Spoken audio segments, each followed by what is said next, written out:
Le royaume de Serewa est le lion des savanes.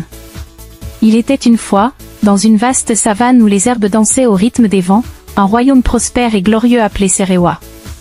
Ce royaume, niché entre de hautes montagnes et des rivières chantantes, était dirigé par le sage roi Kutala, réputé pour sa justice et sa grande force de caractère.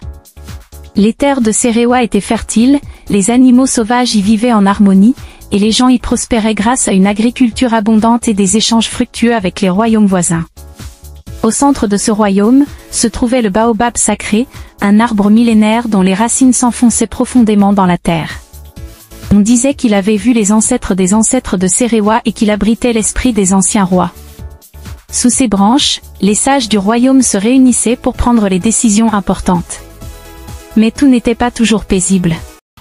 Il y avait une légende qui circulait depuis des générations à Serewa, une légende qui parlait du lion des savanes, un animal majestueux et redoutable. Selon la tradition, ce lion réapparaissait tous les 100 ans, semant la terreur et dévorant ceux qui osaient s'aventurer au-delà des frontières de la savane pendant la nuit de la pleine lune. Ce lion n'était pas un simple prédateur, il était la manifestation de la colère des anciens dieux, réveillés par l'avidité et l'orgueil des hommes. Un siècle s'était écoulé depuis la dernière apparition du lion. Bien que beaucoup de villageois prenaient cette histoire pour un conte destiné à effrayer les enfants, les anciens savaient que le moment approchait pour la prochaine venue du lion des savanes.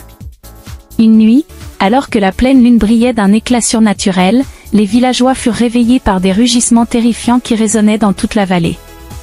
Au lever du jour, une terrible nouvelle se répandit comme une traînée de poudre, le lion était revenu. Le roi Kutala, assis sur son trône de bois d'ébène, appela immédiatement ses conseillers. Ils décidèrent d'envoyer leurs meilleurs guerriers pour traquer la bête et mettre fin à la menace une fois pour toutes.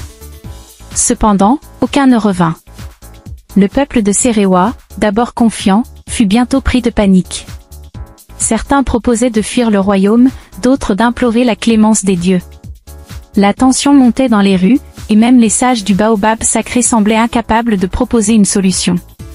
C'est alors qu'apparut Issa, un jeune homme du village, modeste mais courageux, fils d'un chasseur renommé. Issa, bien que humble, avait toujours été fasciné par les récits des anciens et se souvenait d'une vieille prophétie racontée par son père. Seul celui qui regarde au-delà des apparences et voit avec le cœur pourra apaiser la colère du lion. Issa demanda audience auprès du roi et proposa une approche différente. « Je n'irai pas pour combattre le lion. » dit-il, « Je partirai pour comprendre ce qu'il veut intriguer. » Le roi Kutala, dans un élan de désespoir, accepta. Armé d'un simple bâton et de son courage, Issa se mit en route vers la savane.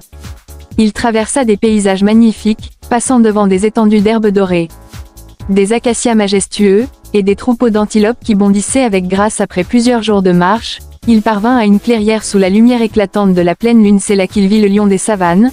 Le lion était gigantesque, plus grand et plus impressionnant que tout ce qu'Issa avait imaginé. Ses yeux dorés brillaient avec une intelligence perçante et une tristesse cachée, mais Issa ne bougea pas, il resta calme, se souvenant des paroles de son père.